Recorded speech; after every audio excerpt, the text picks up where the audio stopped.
दोस्तों, स्वागत है आपका हमारे चैनल पर, जहां हम धर्म और अध्यात्म से जुड़ी महत्वपूर्ण जानकारियां साझा करते हैं। आज के इस विशेष वीडियो में हम बात करेंगे धनत्रयोदशी या धनतेरस के बारे में। यह दिन दीपावली के महोत्सव की शुरुआत मानी जाती है और इसका धार्मिक व सांस्कृतिक महत्व बेहद खास है। तो चलिए जानते हैं धनतेरस के इतिहास, महत्व और पूजा विधि के बारे में।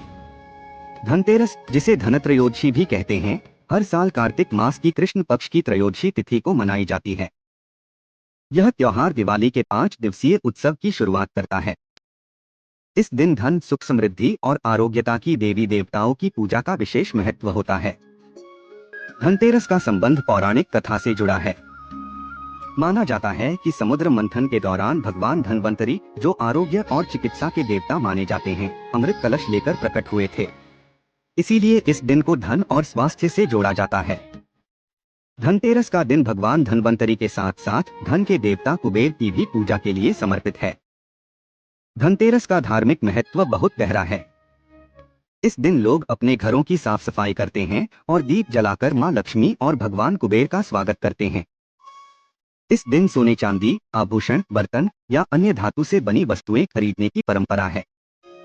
माना जाता है कि इससे घर में समृद्धि आती है और पूरे साल परिवार में धन का अभाव नहीं रहता। इस दिन बर्तन, सोना, चांदी और धातु खरीदना इसलिए शुभ माना जाता है क्योंकि ये समृद्धि और संपन्नता के प्रतीक होते हैं। यह मान्यता है कि इस दिन घर में कोई नई वस्तु लाने से मां लक्ष्मी का आशीर्वाद मिलता है और घर में धन और वैभव का वास होता है। धनतेरस से जुड़ी एक और पौराणिक कथा बहुत प्रसिद्ध है।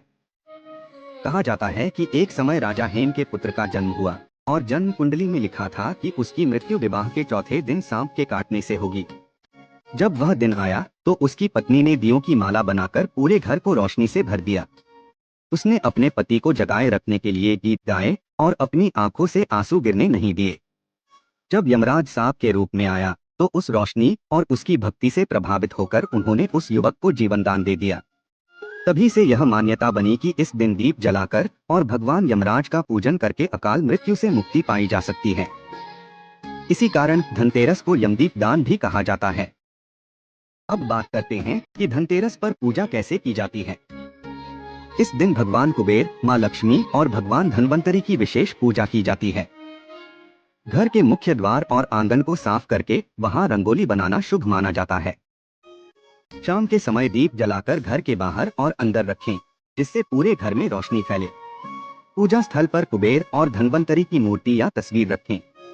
उनके सामने ताजे फूल, चावल और अक्षत रखें। इसके बाद मां लक्ष्मी और भगवान कुबेर की पूजा करें।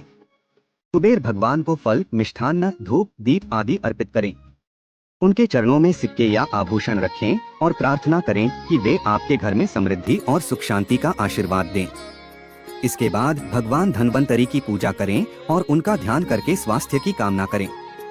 इस दिन एक और विशेष परंपरा है जिसे यमदीप दान कहा जाता है। रात के समय घर के बाहर एक दिया जलाकर दक्षिण दिशा में रखें और यमराज से अकाल मृत्यु के भय से मुक्ति की प्रार्थना करें। धनतेरस के दिन लोग सोना, चांदी, नए बर्तन और गहने खरीदते हैं। पर आजकल के समय में लोग धनतेरस पर नई कार, मोबाइल फोन या इलेक्ट्रॉनिक उपकरण भी खरीदने लगे हैं। यह एक शुभ दिन है जब कुछ नया खरीदने से घर में सुख समृद्धि बनी रहती है। धनतेरस हमें यह सिखाता है कि धन, स्वास्थ्य और समृद्धि जीवन के महत्वपूर्ण पहलू हैं। इस दिन की पूजा और परंपराएं हमें भगवान से जुड़ने और अपने घर में सकारात्मक ऊर्जा और खुशहाली का आह्वान करने का अवसर देती हैं। आप सभी को हमारी तरफ से धनतेरस की हार्दिक शुभकामनाएं। आप और आपके परिवार के लिए यह दिन ढेर सारी खुशियां, समृद्धि और स्वास्थ्य लेकर आए। Yeah.